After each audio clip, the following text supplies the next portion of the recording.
What's going on, guys? Welcome back to another video.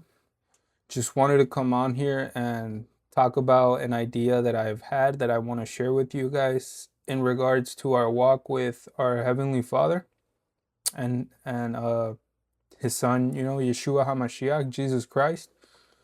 Um the idea that I want to share with you guys today is in regards to the the thought of how in this world there only is two teams, right? And what I mean by this is that I think we have been led to believe that truth is on a spectrum, that as a person you can choose what your truth is. And I think that is kind of illogical, or basically that it just doesn't make sense, right? I, for one, believe that truth is objective, it's not subjective, especially in a world where we're all confined in and we all follow the same rules when it comes to math and physics and so on, right? We're all in this world, so it would only make sense that a truth would be applied to all of us, right? So I think when you choose your own truth and you choose what you want to believe in, and you go about your life doing that, I think that is wrong, and I think that could lead you into ideologies and ideas and paths where it strays you away from God, and it doesn't allow you to live according to His will, right? So when I say there is only two teams in this world, one Bible verse that just comes to mind that I think really highlights this idea is how in the Bible it speaks of either you are a friend of the world, and if you are, you're an enemy of God, right? Because we are in this world, but we are not of it. And another verse, and another, and I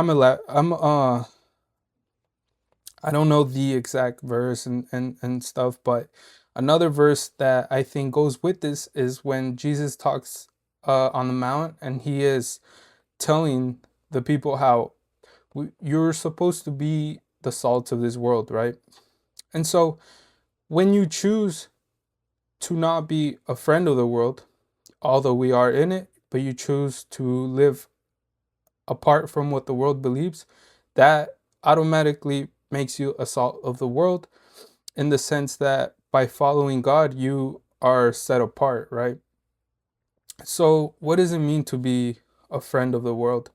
That means you define yourself under a label of a religion, or you adopt certain ideologies that are popular in this world, like New Age, for example, or even stuff like Scientology, or you're a hardcore science person who believes in I don't, the religion of science at this point, because I mean people put their full faith into that, and so on, right? So all these ideas, all these religions, all these ideologies, if you are to fall into one of those, you are in the world, right? And so when you believe in the Most High and you believe in His Son, Yeshua HaMashiach, and you read the Bible and you understand it not through the lens of a Christian or through a Muslim or through a, when you look at the Bible through one of those lenses, you are being a friend of the world. And when you live a life that's set apart, when you live a life that doesn't follow traditions of man, or a life where you follow the commandments of God and you keep His feast days, you keep His Sabbath, you study to show yourself approved, and you don't allow yourself to be um be taught, right? But instead you go and you teach yourself. And there's nothing wrong with um looking towards pastors or teachers for knowledge, but at one point it does become a self it becomes a thing for yourself to do, and not rely solely on a on a person, because that relationship that you need to establish has to be between you and God. There's no mediator, right? And that's another thing about this the world. And if you look at the Catholic Church, they have the saints as a mediators between them and God, and that's not biblical, right? And so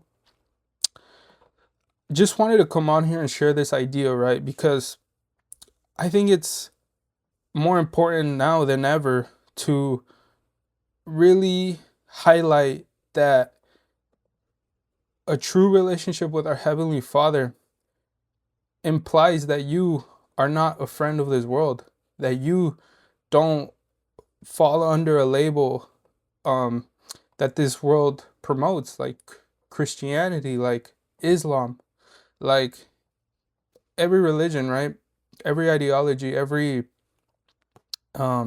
that's promoted in this world. Hence why I say that there's only two teams, right? You're either an enemy of God, so you are in this world, or you are a follower of the Most High, a follower of God, a follower of Yahuwah, and you live a life that's set apart outside of what this world believes, right? So just thought I'd come on here and share that message with you, that idea that I wanted to share, because through my walk and through my quest of seeking truth, you could say, it's become very apparent to me that there is only two teams in this world, right?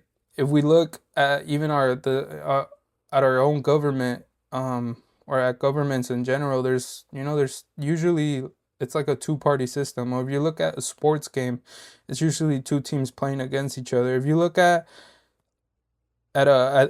movies, right? Like Marvels, it's the good and the versus the bad, and if you look at life, it's evil against it's good. It's the yin and the yang. It's two forces, right?